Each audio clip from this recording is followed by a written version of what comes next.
面倒な人に自分の人生を煩わされないために。現代社会はストレスを抱えている人たちで溢れ返っています。中でも人間関係で悩んでいる人は非常に多い。精神科医として様々な事例の相談を受けることでそれを実感してきました。人間の悩みはほとんどが他人との人間関係から生じています。成績が上がらない。技術が上達しない。もっと身長が伸びてほしい。このような自分自身に対する悩みは割合としてはさほど大きくありません。悩みの大半を占めるのは、明日あの人に会いたくないな。彼はなんで私の言うことを理解してくれないんだろう。〇〇さんは全部自分の都合で決めるから付き合いきれない。あの上司のせいで予定が全部狂ってしまったよ。あそこまで空気の読めない人とは思わなかった。次に〇〇ちゃんに会ったらまた愚痴を聞かされるのかな。こういった人間関係の悩みなのです。人間関係のもつれやトラブルをプラス思考で捉えられる人はまずいません。でもマイナス思考で対処すると大抵は泥沼にはまっていってしまいます。すんなりと解決に至る可能性は低いです。だから私はこの本を執筆することを決意しました。人間関係の悩みを解決させる効果的な方法があるにもかかわらず、対人のマニュアル本というのはありそうでない。その方法を知らない人に注意点、コツ、具体例などを届けたい。そんな思いを込めて書きました。書かれている内容は、私が病院で患者さんから相談された時に実際に答えていることが中心です。こういう人に出会ったらどのように対処すればいいか。このようなシチュエーションで取るべき理想的な行動とは。目指しているのは平和的な解決です。皆さんの周りにいる面倒な人や苦手な人とやり合うのではなく、折り合いをつけることを第一に考えています。もちろん、皆さんの不満やストレスが解消されることも念頭に置きつつです。面倒な人だからといって簡単に関係を断つわけにはいかないケースも多いでしょうし、できれば良好な関係をキープしたい、あるいはこじれた関係を修復したいと望んでいる人も大勢いらっしゃるでしょう。ご安心ください。それは実現できます。100% と断言することはできませんが、この本を最後まで読めば、いくらでも可能性を高めることはできます。もしかしたら、あなたの周りに面倒な人が一人もいないという状況が訪れるかもしれません。想像してください。この世の中から面倒な人が一人もいなくなったとしたら、胸が躍り、気力が充実し、モチベーションが上がり、笑顔がこぼれることでしょう。コロナの感染拡大が収まってきて、リアルで人と会う機会も増えてくるタイミングでもありますので、まさにタイムリーな一冊だと思います。さらに付け加えておくと、この本には2つの裏テーマが存在します。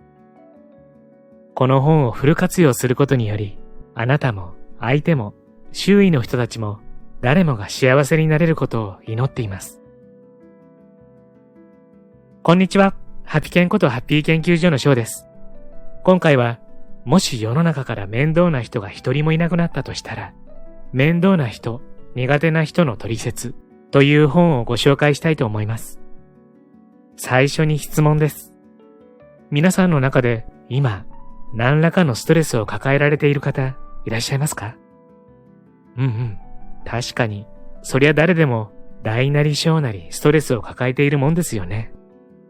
そのストレスの原因、人間関係だったりしませんか？現代人のストレスの原因の多くが人間関係だとも言われていますし、自分の悩みって何だろうって考えてみると、仕事やお金、自分自身の悩みというのもありますが、人間関係のストレスはそれら以上に大きくて攻撃力があるだろうなって想像がつきますよね。職場でも家庭でも、友人関係や全く関係ない人だって、その行動にストレスを感じることはあります。だったら、その人間関係のストレス自体を解決しちゃえば、大半のストレスを解消できちゃうんじゃない？そう、その通りです。その解決方法を教えてくれるのが本書なんです。著者はメンタルドクター獅童さん。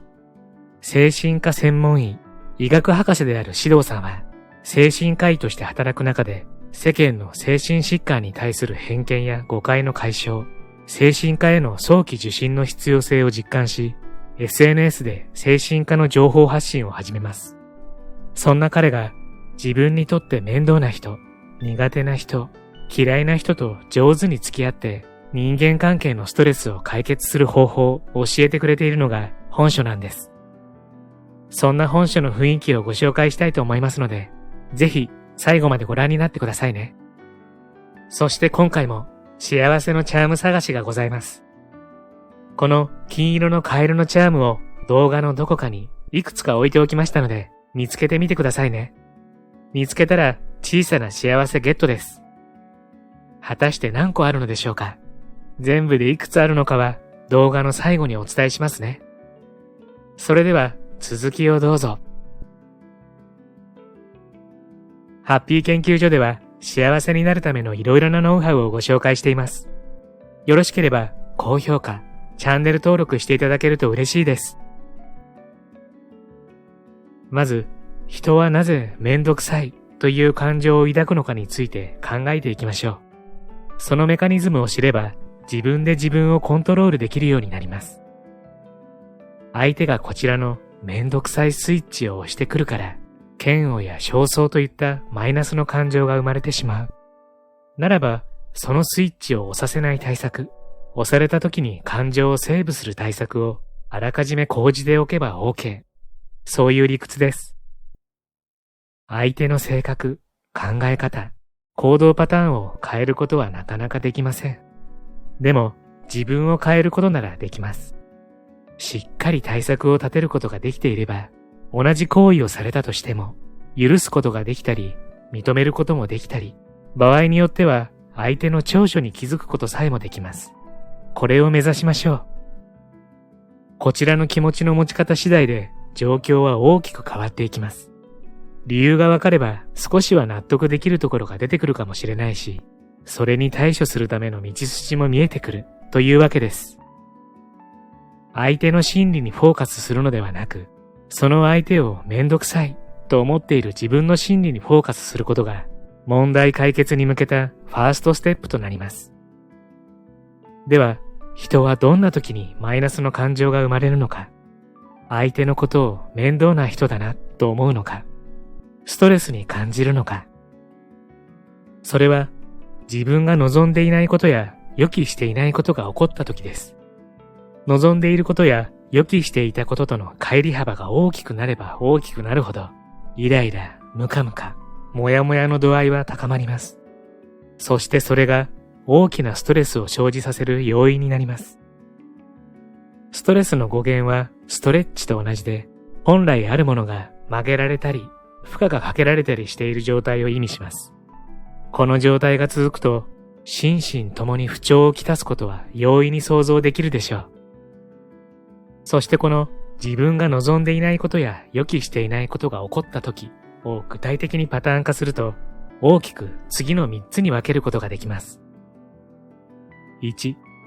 時間や行動の自由を奪われた時。マイナスな点ばかりを探していちいちやり直しをさせる上司。顔を合わせるたびに嫌味を言ってくるご近所さん。2、自尊心やプライバシーを侵害されたとき。ルールを強要する一方で同じことを求めると怒る恋人。人と比べるなと言いつつ〇〇さんはと言ってくる家族。3、罪悪感なき同情や称賛を強要されたとき。噂話と悪口ばかりを話して同意を求めてくる友人、同僚。苦労話のように見せかけてさりげなく自慢をしてくるママ友。これらが訪れた瞬間、めんどくさいスイッチが入るのです。これらはすべて面識のある人や付き合いのある人が対象になりますが、長い人生の中では面識のない面倒な人に遭遇するケースも当然ながらあります。それだけ世の中には多種多様な面倒な人が存在するのです。もしあなたが誰かにめんどくさいスイッチを押されてしまったら、露骨に嫌な顔をしたり、すぐに切れたり、遠ざけたりするのはやめましょう。それではお互いが幸せになれないからです。ならばそのまま放っておけばいいか。それも違います。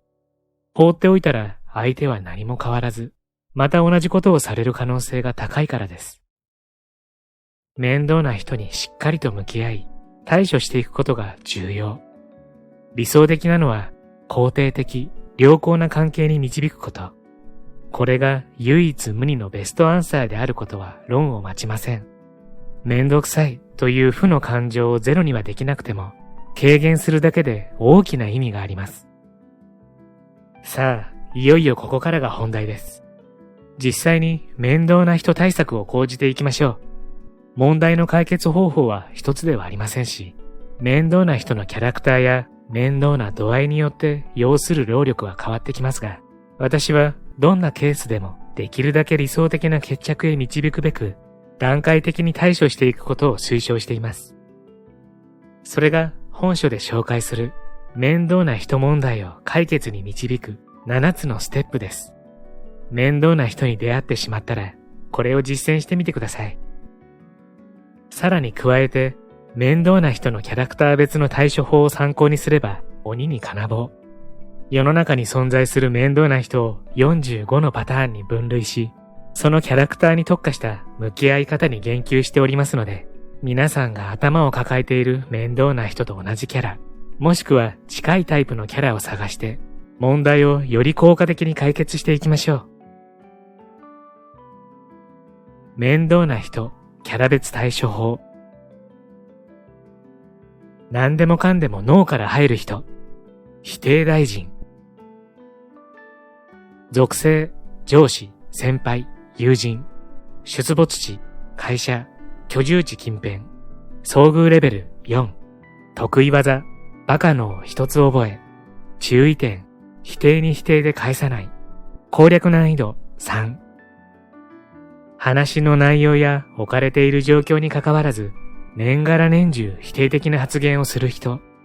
皆さんの周りにも少なからずいらっしゃると思います。なぜその人はイエスと言えないのか、どうしていつも考え方が後ろ向きなのか、まずはそこに資料を巡らすようにしてみてください。否定大臣は主に2つのタイプに分けることができます。一つは自分に自信がなく常に不安を抱えているタイプ。もう一つは特定の物事や相手に対してこだわりを持ちすぎているタイプです。理由が正確にある前者は普通の人よりも心配性で、それゆえに保守的になりがちなのが特徴。絶えず漠然とした不安の念に苛まれているため、すんなり OK やイエスを口にすることができません。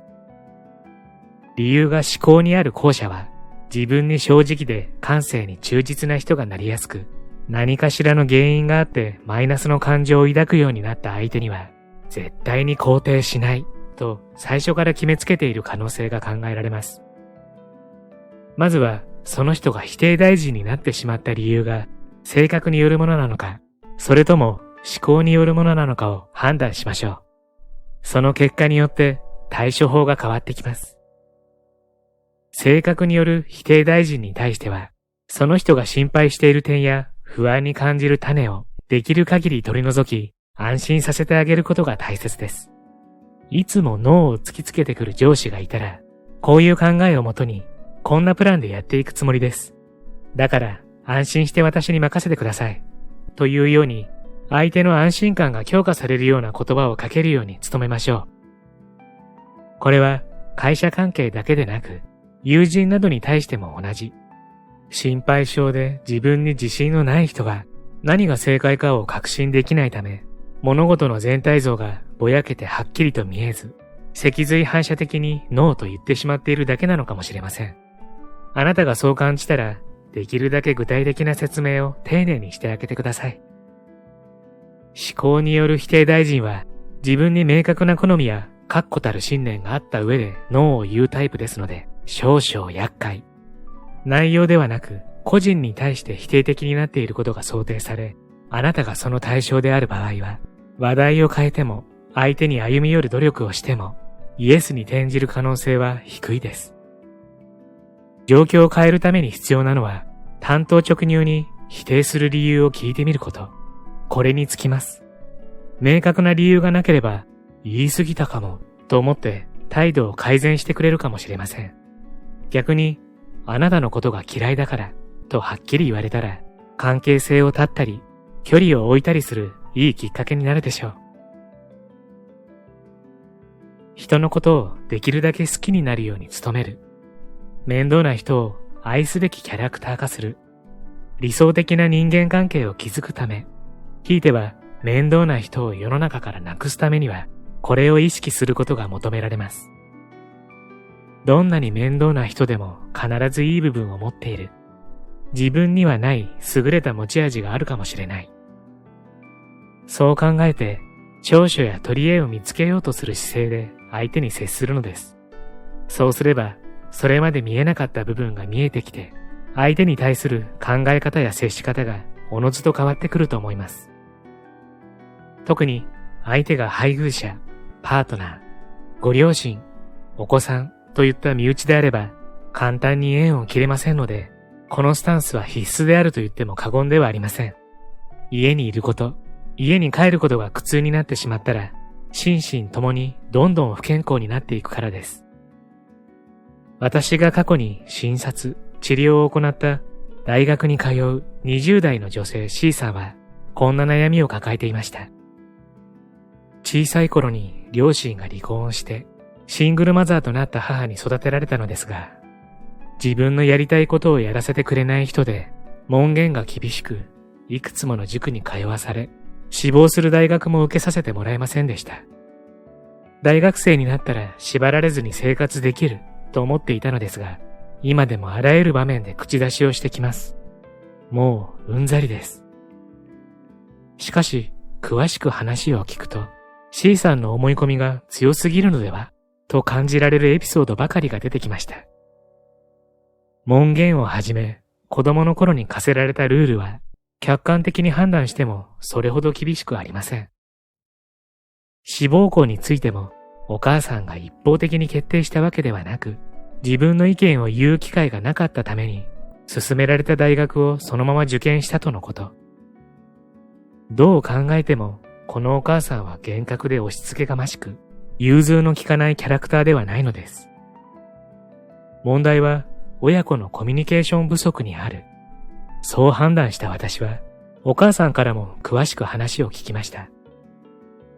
シングルマザーになって子供を一人で育てることへの不安から過干渉気味になってしまっていたかもしれません。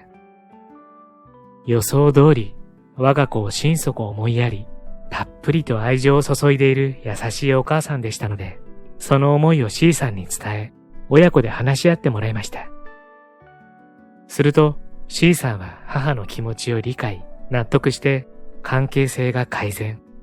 この瞬間、面倒な人が世の中から一人消え、新たな仲良し親子が誕生したのです。これは相手の心理を理解し、物事の捉え方が変われば、面倒な人が面倒な人でなくなる可能性があることを示す恒例と言えるでしょう。皆さんもほんの少し意識を変えるだけで、きっと同じことが実現できるようになります。面倒な人が一人もいない世の中に、この本がその一助になれば幸いです。僕も今まで人間関係のストレスは山のようにありました。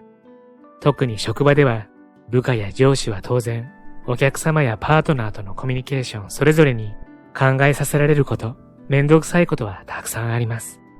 そんな時にどう解決するかというと、通常は自分で考えるしかないんですよね。多少周りの人に相談をしたとしても、基本は自分で考えて、自分の頭で解決するしかない。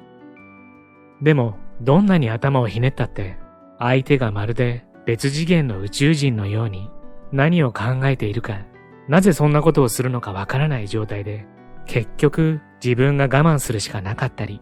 謎に関係を悪化させてしまったりと、悪循環に入ってしまうことも多々ありです。そんな時に本書があれば、なぜ今自分はストレスを感じたんだろうという根本の状態を把握できますし、解決するための基本7ステップで確実に解決に近づけるはずです。また、45タイプの面倒なキャラクター図鑑には、あまりにもあるあるな面倒な人たちがキャラクター化され、その対処方法が細かく解説されていますので、それぞれの対象ごとにストレスを減らしていくことができると思います。このキャラクター、めちゃくちゃあるあるです。本当に参考になりますよ。人間関係のストレスの一つの要素に、解決方法が皆目見当つかないということもあると思うんです。本書はそんな時の人間関係の問題解決マニュアルとしてめちゃめちゃ活用できるはずです。そうそう、冒頭で本書には2つの裏テーマがあるって言っていたのを覚えていますか？ここではあえて内容は申し上げませんが、この裏テーマもとっても大切なこと、そしてとっても素敵なことで、裏テーマについても心がけていかなきゃなって心に深く思いました。興味のある方はぜひ読んでみてはいかがでしょうか。そして皆さん、冒頭にお伝えした金色のカエルのチャーム、見つかりました？チャームの数は全部で3つです。どうです？見つかりましたか？見つけた時の小さな喜びも立派な幸せ。見つけたあなたは幸せを一つ積み重ねてハッピー度が上がってますからね。